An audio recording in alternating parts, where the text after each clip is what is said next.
राम मंदिर राम मंदिर राम मंदिर राम मंदिर का चर्चा भारत देश में ही नहीं बल्कि अन्य कई देशों में, कई विदेशों में इनका चर्चा बड़ा ही जोरों शोरों से हो रहा है।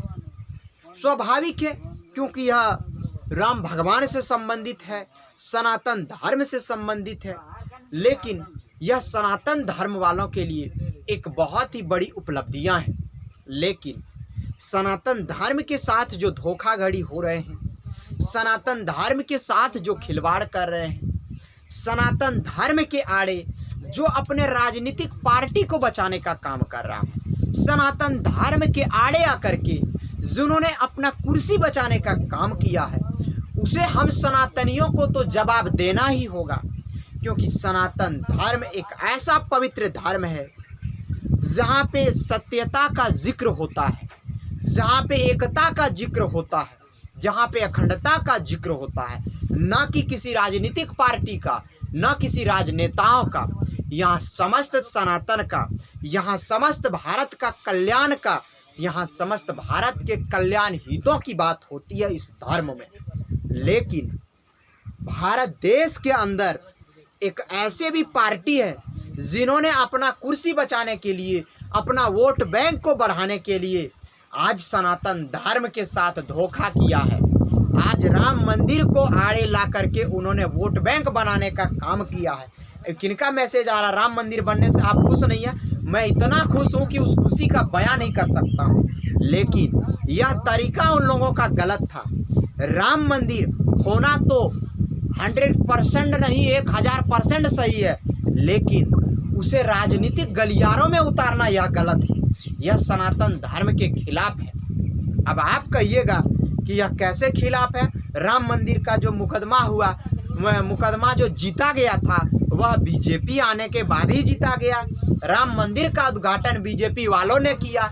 राम मंदिर का जो केस जीता गया था वह बीजेपी के कार्यकाल में ही हुआ। मैं इन सब बातों से सहमत हूँ, लेकिन मैं कई बातों से नाराज हूँ। हमारे देश के सनातन धर्म के लोग नाराज हैं कि उन्होंने 22 जनवरी को जो रामलला के प्राण प्रतिष्ठा किया, उस आधे अधूरे राम मंदिर का जो उन्होंने उद्घाटन किया, इससे सनातन धर्म के लोग खंडित हो रहे हैं। सनातन धर्म के लोग मन ही मन इन बातों को गुन रहे हैं। लेकिन इन बीजेपी वालों ने अपना वोट बैंक को बढ़ाने के लिए, इन बीजेपी वालों ने आगामी चुनाव को लेकर के 22 जनवरी का दिन को ही क्यों तय किया? यह बात को जानिए। क्या 22 जनवरी को दशहरा था, दीपावली था, रामनवमी था? क्या था? क्या वह रामनवमी का वेट नहीं कर सकता था? दीपावली का वेट नहीं कर सकता था? इतना जल्दी क्या था आधे अधूरे बड़े राम मंदिर का उद्घाटन करना? यह जरूरी इसलिए था क्योंकि 2024 का चुनाव सामने खड़ा है और मोदी जी को पुनः गद्दी पे बैठना है, अमित शाह जी को पुनः गद्दी पे बैठना है, बीजेपी वालों के तमाम नेताओं को पुनः फिर से नोट छापना है। तो भाई धर्म को आड़े ले लिया। मैं धर्म का उल्लंघन नहीं कर रहा हूँ, मैं धर्म का बहिष्कार नहीं कर रहा हूँ। मैं भी एक सच्चे सनातन धर्म हूँ, मैं भी सनातन धर्म को मानता हूँ, मैं उनका बहिष्कार नहीं कर रहा हूँ। बस मोदी जी के रवैये को दिखा रहा हूँ कि 22 जनवरी का तिथि कौन सा तिथि था जो पूरे देश में आपने दीपावली जैसा माहौल बना दिया। आपका मन चलेगा आप कहिएगा बकरीद को हटाइए, आपका मन चलेगा आप कहिएगा ईद को हटाइए, फिर किसी अन्य की सरकार आएगी, उन्होंने भी ऐसा कहा कि दशहरा को हटाइए, दीपावली को हटाइए। ऐसा नहीं होना चाहिए, सर्वसहमति से होना चाहिए। लेकिन अपनी पार्टी को बचाने के लिए इन बीजेपी वाले तो सब कुछ घोर के ही पी गया है। भारत देश ऐसा नहीं था। जब कांग्रेस की सरकार इस देश के अंदर थी तो सबको एक साथ एक समान लेके चलती थी। लेकिन यह अपने धर्म को आगे ला रहा है। मैं धर्म का पुनः कराओं का विरोधी नहीं हूँ, लेकिन उन्होंने जो 22 जनवरी का दिन मुकद्दर किया उसका मैं पूर्ण विरोध कर रहा हूँ। यह नहीं होना चाहिए था, यह किसी शुभ तारीख में होना चाहिए था। एक छोटा सा एग्जाम्पल हम लोग अपने घर गांव का लेते हैं।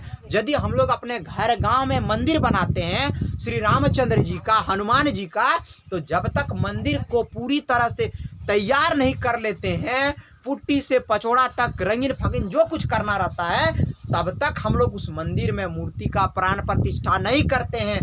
तब तक और जब पूरी हो जाती है तो पूरे शिद्दत से हम लोग अष्टजाम करते हैं, भजन कीर्तन करते हैं, उसके बाद उस मंदिर में पूजा प्रारंभ करते हैं। लेकिन आधे अधूरे मंदिर को इन लोगों ने बना करके उद्घाटन कर दिया। काहे उद्घाटन किया? काहे कि 2024 का चुनाव सामने है। ऐसा नहीं होना चाहिए। हम लोग यदि अपना घर बनाते हैं, घर जब तक पूरी तरह से फिनिश नहीं हो जाता है तब तक हम लोग गृह प्रवेश नहीं करते हैं। और इन्हें आधे अधूरे मंदिर में इन्होंने प्राण प्रतिष्ठा कर दिया, पूजा समारोह कर दिया। चलिए, आप लोगों को जैसा सही लगे वैसा कीजिएगा। मैं उम्मीद करता हूं कि वीडियो आप लोगों को जरूर अच्छा लगे। एक लाइक, शेयर और हमारे YouTube चैनल पे जो नए वो सब्सक्राइब जरूर कीजिएगा, ताकि इस प्रकार के लेटेस्ट वीडियो आप सब तक प्रतिदिन पहुंचा सके। फेसबुक पेज पे देख रहे तो फॉलो अवश्य कीजिएगा। जय हिंद, जय भारत, जय सनातन।